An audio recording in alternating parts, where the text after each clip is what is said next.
Kar 60% gospodinjstev na njihovem višinskem območju je doslej uporabljalo kapnico. Sedaj pa bodo prvič dobili vodo iz javnega vodovoda.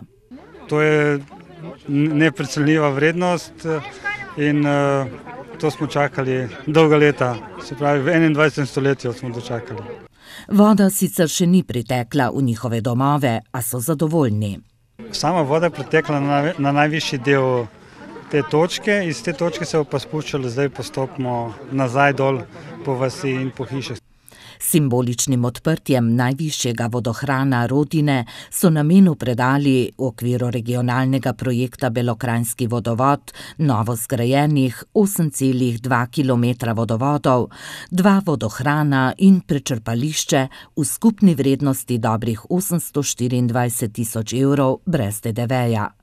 Gre za primarni vodovod, ki je pogoj za širitev vodovodnega omrežja na celotno vinorodno in poseljeno območje od Obličke gore vse do Rodin. Sedaj pa jih čaka še gradnja tako imenovanega višinskega vodovoda 2.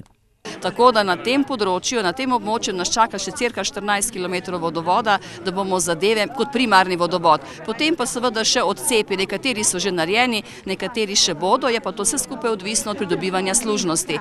Ker so služnosti predpogoj za pridobitev gradbenega dovoljenja in začetek gradnje, ki mora biti končana do konca septembra, županja poziva vse lastnike zemljišč, ker je kar nekaj parcel na tem višinskem vodovodu 2, da se jih čim večji meri udeležijo podpisa pogodb.